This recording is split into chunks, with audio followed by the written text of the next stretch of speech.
Hi, everybody. Welcome to the Pulse. We have just a few updates this week, so we will go through the list. And I don't really feel like being ornery today, so I'm going to let Tom go first. Wow. Okay. Well, there wasn't that much stuff that I had flagged. Two of them are related to each other. In SharePoint, Migration Manager, they've now added, or they're now going to be adding in Google migrations. So you can go from your Google Workspace, pull those into SharePoint and OneDrive and Teams, along with Dropbox migration. And those are And this all is in development, everybody. So these are the yeah, features that they're working on developing. So back in the homeland, getting made to work, but not released in any way, not shape, there or form yet. yet. There we go. Yeah, Okay, the Google awesome. migration says April of this year. The Dropbox migration says May of this year. And that's across the board, regular worldwide SharePoint rollout, DoD, GCC, Germany, GCC High. Everybody gets a migration. So those are two things that are coming up. If you're doing migrations, this will be of interest to you. It's nice to see the mover acquisition paying off. Yeah, definitely. Very cool. Adam, how about you? What do you see in development that you're liking? I'll throw out one that I thought was kind of cool. So this wouldn't be that relevant for me now because I work from home. But they basically added the ability that you can add additional time to your meetings in Outlook for travel time, with the idea being that if you need to like transport between places. Well, this made me think of, I'm sure this is going to resonate for Jen too. I've went and worked in our UK office before when I was at Rackspace, and they had multiple buildings in the same complex, but you could literally have a meeting that involved you like going down, taking an elevator, walking outside, walking 200 yards to another elevator. So like you could easily have 10 minutes travel time. Or honestly, just back at Rackspace with how big that building was, you could have 10 minutes travel time just between meetings and there. And it was always frustrating if you had meetings that scheduled. It's like, oh, it ends at 2, and you have a meeting that starts 3 somewhere else, and like it's a 10-minute walk or something. So I could see this actually being beneficial for people. It's essentially the idea that you can book travel time whenever you have it for the need to go. So you can basically pre-book out like 5 or 10 minutes or something like that to say, hey, it's going to take me a little time to go there. It's basically in development, as Jen said, and they're targeting it for August, so basically end of the summer. But just kind of a quality of life feature. I thought it was kind of cool. Yep, very cool. How about you, Tamara? There's some stuff coming in Teams. So live transcripts for Teams meetings is coming to GCC High, GCC, and DoD. So that will be good. A lot of people have been waiting for that because they want to use it as meeting notes. And this will do that for them. So they're very excited to be getting it in their environments. Awesome. And then also speaker attribution for live captions is coming to GCC. And that's in development, looking to be coming out in April. So that would be, in the next couple of days, maybe. So we'll see. We'll see if that flips the switch in the next, 2 days, maybe. Days. April 32nd, it'll be out April 32nd. April 32nd. All right. Anything else in there? I think there's one, they're working on some AI-based noise suppression. So that's going to be like suppressing the noise based on where they think I am and what they think is going on. So, suppressing the noise for me based on, maybe if I'm always making noise, they're going to just auto suppress me. I don't know what they're working on there. That's great. I can see them sitting in a lab with lots of noise and, just suppressing it. So I'm sure there's a lot of science behind that. There's probably a fun team to be on. And some more search going on and some stuff like that, but nothing too crazy in development there. I'm sure we'll be hearing more. The business team is having their summit this week, so we'll get some more on the roadmap, I'm sure, in the next couple of weeks. Yeah, So I have 2 quick ones that are kind of there. So one, this one's not that big of a deal, but we've seen a ton of updates over the last couple of weeks related to Teams Location Picker. So just got to give a call out. This specific update is related to Microsoft Information Protection, where they're basically saying Teams Location Picker will now support security groups and distribution lists. So basically, if you're doing DLP, you can assign it based on Teams Location Picker. But again, the Location Picker idea is something we've talked about a lot. It's basically a new way to segment out teams and what you're doing based off of the location of individuals inside of the organization.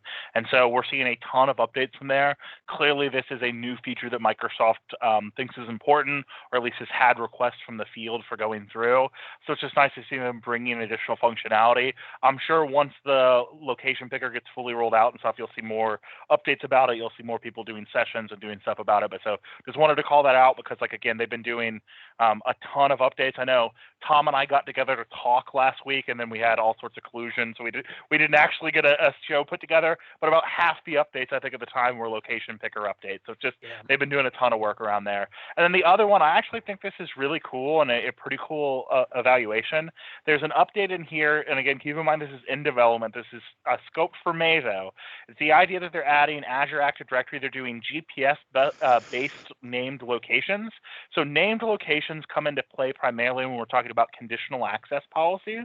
And the most common way that you're talking about conditional access policies is doing stuff right now where I can say, like, okay, well, I'm going to require MFA when my users log in unless they're logging in from the IP that is my company's network, right? Because if they're logging in from your network, it's probably more secure. You cannot do it. Some people go an even more extreme and say you can only log in if you're on my company's network. So they've had that solution with the idea of how you do that is you go in and you create a location called, like, like Adam's corporate office, and you put in the IP of your local network. So that's worked for a while on this physical location property. Well, what they're actually doing with this update here is by adding GPS locations, they're basically taking that a step to make it more relevant for mobile phones. So they're basically saying is GPS functionality exists in basically every mobile phone that's out there. That can have significance from the security side of things for your house. So you can go in and say, okay, I'm going to create named location based off of areas of GPS and say that if they're in the specific area, it's okay. So again, you could go through and say, okay, well, if they're roughly around where my corporate office is, or they're roughly around where my building is, then I'm going to let them in and potentially give that. So this is basically taking the same security functionality you had in conditional access by doing the name locations of, like, IPs and applying it to a much more realistic interpretation for mobile phones. So to me, this is taking some pretty badass security technology and enabling it to make mobile phones more viable. And to be blunt, like, I'm sure other people are this way too. I'm on my mobile phone almost as much as my laptop nowadays. They're getting good enough that you can handle, meeting requests, you can do chat, stuff like that. So I actually really geeked out about this. I think this is cool. I think it's a cool update. It's not something I would have thought to ask for, but now that I see it there, it's actually pretty cool. Nice. Awesome.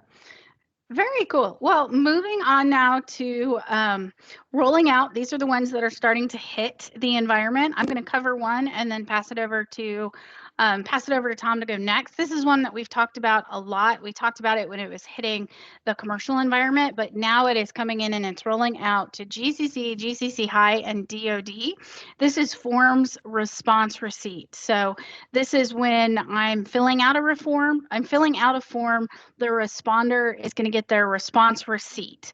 So I can fill out a form and then I can get a receipt saying, hey, I filled out the form. So this is something that someone who's creating a form can configure in there.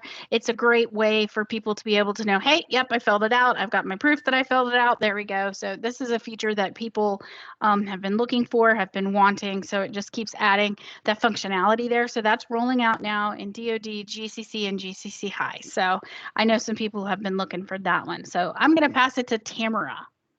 Okay. Microsoft Teams is increasing the chat size from 300 to 1,000 participants. So currently, 300 meeting participants can be part of a meeting chat. And this feature update will allow 1,000 participants to participate in the meeting chat. So this is rolling out April, so we've got a couple days yet, to GCC and worldwide. Yeah, because that chat's can be super useful when you have 1,000 people in it. Yeah, You're able to not get all so the much. information. You wouldn't think you need it, but then when people want more than 300, they do, and they can be talking to each other. I understand people asking for it. I have nightmares looking back when I was just a part of, like, a Slack channel that had like 100 people in it. And like, I remember when they first came out with the idea and they were talking about with Slack about like banning GIFs. And I was like, that was the first time I felt like boomerish. I was just kind of like, yes, the kids have gotten out of control. We need to ban the GIF. Well, I can see though where this comes into play. Like the last 3 days, they've had the Microsoft 365 Virtual Marathon conference. And while I was not in any particular session that had more than 300 people, since they were running everything on Teams, you might have been in a situation where you could have had, say, 400 people for a particular session, and being able to allow them all to participate in the chat would make sense, even though probably 98% of them will not do anything. So I think it's kind of great. get it.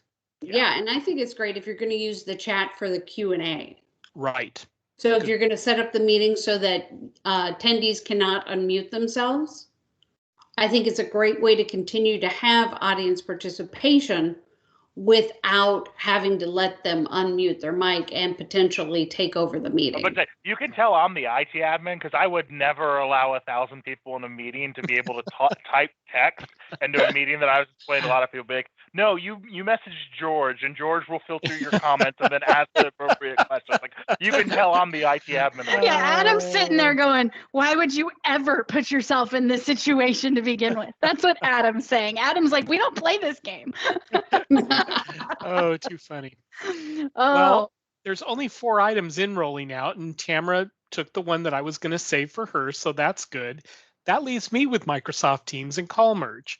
So what this does is call merging is giving people the capability to merge an active unheld one-to-one call into another one-to-one call or a group call. So this would be really nice if you're trying to say, hey, let me bring Bob into this conversation because I got Bob on the other line, and you can push it together. Now, while that may be technically possible, I know that it is physically impossible for any programmer to ever transfer a call or join 2 calls together. We just don't know how to do that, and it never works for us. You will get lost. So I think this is a great feature. Just don't ask any of your developers to actually use it because they won't be able to. No, I see this as great. This makes it easier for me to yell at Microsoft on behalf of my clients. There you go.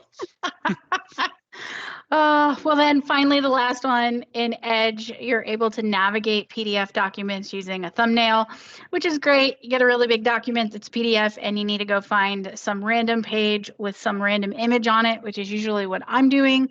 Now I can find it with thumbnails. So that's a great change there. Well, Adam, since you didn't get to share one in this category, I'm going to pass it to you first for launched. What do you have in the launch category that you like?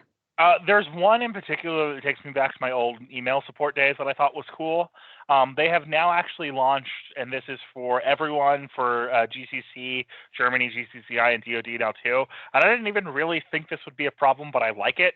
They have blocked sending to a distribution group when it's in the BCC line, because I could see that being really annoying, right? Like, an email's coming in, it's going to distribution list of people, and they have the ability to reply to it, but they're not on the 2 or the CC line. I could see this being a violation, a security problem, and everything like that too. So they're basically put in a thing that lets you go in and configure, hey, you can't send stuff to do it. They also talk about the idea of this cutting down on inbox clutter, which I completely agree with as well too. So cool feature. Yep.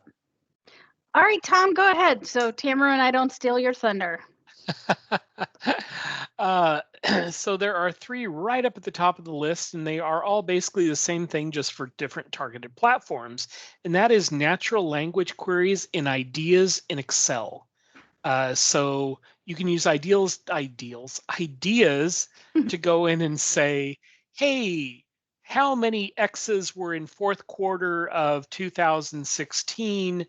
And it will attempt to actually do that kind of query on the data that you have in Excel. That was slated for December of 2019. I remember this being discussed many, many times over the last 2.5 years. It is finally now launched. So you should have it out there, and it's good for Excel on the web, Excel for Windows, and Excel on the Mac. So across the board, if you have Excel, you should be able to do natural language queries now. Cool. Well, I have one that I think is really cool. and that is this is in GCC and worldwide. That is the option for bypass the lobby for people in my own organization, but keep guest out. So I can let people in my own organization bypass the lobby, but then the organizer can still be late and we can still keep guest out. That's great because that keeps us rolling on time. And as long as somebody from the company's on time, we can get our stuff together and we can start the meeting.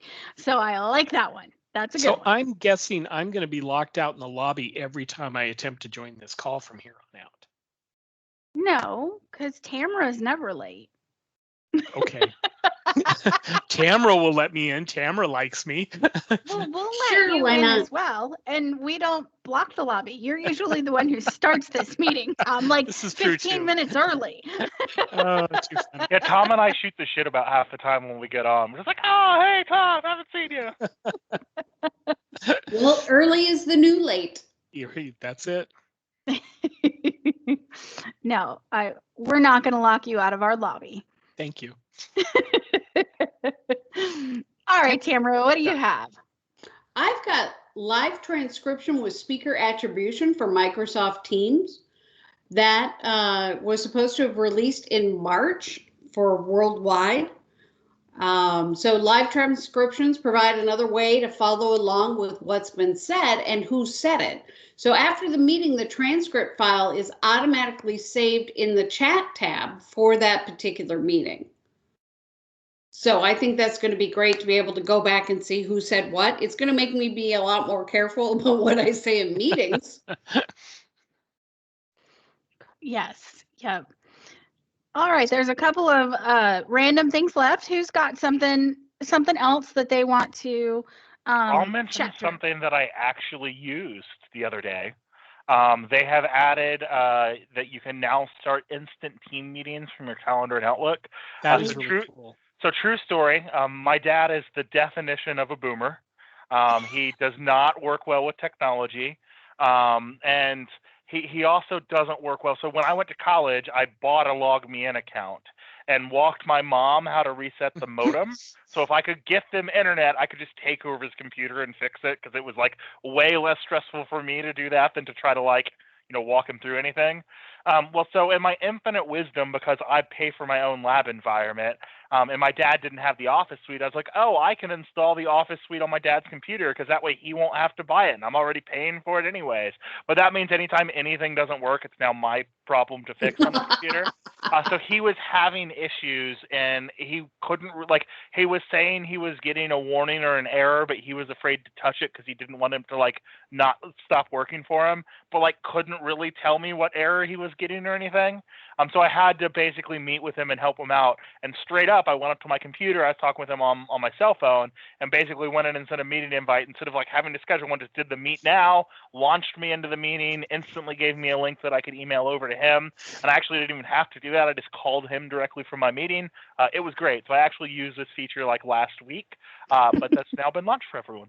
Cool. There's one here that I really want to try because it sounds intriguing, but I wasn't aware of it. That is in Microsoft Teams, Cortana and Bing skills on Teams display. So it reads as the Cortana skills within the Teams display have been enhanced to include Bing productivity integrations. Now a user can leverage voice commands to ask Cortana things like, what's the time and weather in New York? Or how many rupees are in $1 without needing to disrupt the flow of work. That sounds really cool, and I would like to try it. And now because it's apparently that's launched something and it's that out you there. really need to know. I need to know the rupees in $1. That is my all there is to it. My first thought when I read this one is who the hell is going to use this? Who uses Cortana to do that anyways? And okay, here comes Tom. fine. This sounds great. I would use it for scheduling meetings across different time zones. So when I'm talking to somebody else and we're trying to agree on a time to meet, I would use it then. Saying you're wrong, Tom. I'm saying I would not personally use it. I am done with tips for today. You all carry on your own now. Okay, one that I think is fun is Outlook and Exchange for Business. Shorten all events in an organization by default. So apparently there's a PowerShell commandlet. A Microsoft 365 or Exchange administrator can shorten all the events in their organization by default. this is an organization level setting and will shorten all events created in Outlook. I think this would be fun to do without telling anybody. Yes, by like 25 minutes. Let's go Exactly. shorten everything. 29 minutes shortened. Yes. 29 minutes would be perfect. Yep. Hurry up, we've got 29 minutes. And I guess going to a practical sense, this goes back to like what I was talking about with Rackspace. There's a large, like if you're in a large building, I'm sure Microsoft has to deal with this. Maybe you shorten all events by 5 minutes to give people travel time, or 10 minutes or something like that. As soon as you start doing that, though, people will just go over, or I mean, schedule the meeting to go to 3:10. Yeah, there you go. I have found that scheduling the meeting to start late is much better than scheduling it to start early, which is a feature that you can set up in Outlook on your own by going to options, and you can set it up that way. So I found that to be real helpful. But with all this back-to-back meetings that we have, because everyone's working from home, and they're like, no problem, I can schedule you back to back to back to back. Good Lord, somebody's got to have a bathroom break. Yeah, I haven't taken lunch in like 6 months. I also would like to point out that I love that Tom's pouting that we teased him, and he's like, "Oh, I'm done for tips for the day," and Tamara's just like, "Okay," and then started her own. It was wonderful. Tom is done. I'm glad he finally shut up. I can talk now. I'll mention as an aside, just to cover it quickly, if you use Edge, they released a whole bunch of updates for Edge 0.90. So if you're using Edge and you're curious about what's coming out with a new v.90, go and just search for that in the roadmap, and you'll get a whole bunch of updates. Nothing life-changing in there, but some pretty cool just quality of life stuff. So if you are an Edge user and you care about what's coming out, there's 5 or 6 things on the roadmap that launch for version 0.90. Yep. And then the last thing I'll do is Outlook for Mac has got some changes that if you're using Outlook for Mac, you're going to like. IMAP account type support, delegation. So beyond just sharing access to your folders, additional permissions such as creating email messages or responding to meeting requests, ability to import and save ICS files, very important. Shared calendars and shared mailboxes. So if you're an Outlook for Mac user, you're probably rejoicing that you have those features available now. So I think those are some of the main ones. Anyone else have anything in launched? Nope. All right. Done. Well, we have So reached done. the end. Oh, Tom. I'm The so last- done. The last one that we have today is in the canceled category.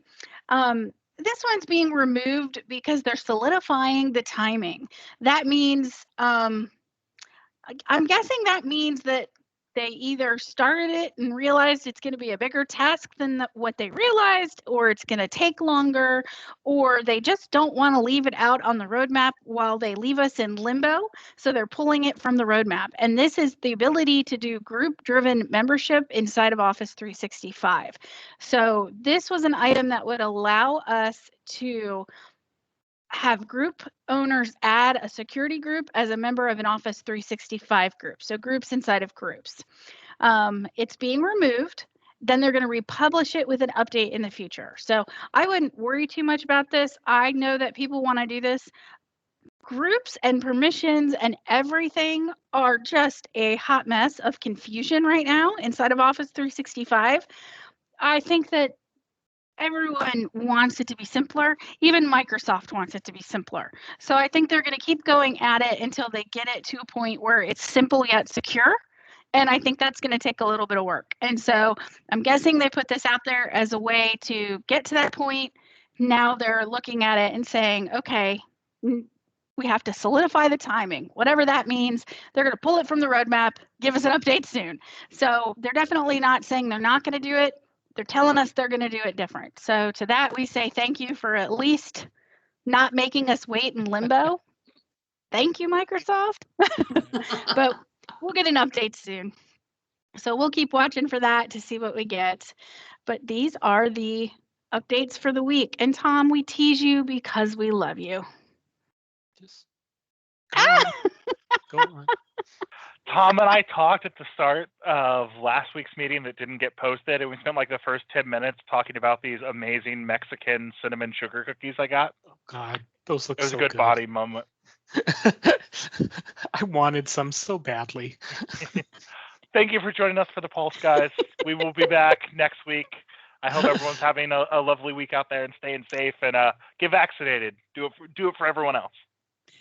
Awesome. Catch y'all later. Bye, guys.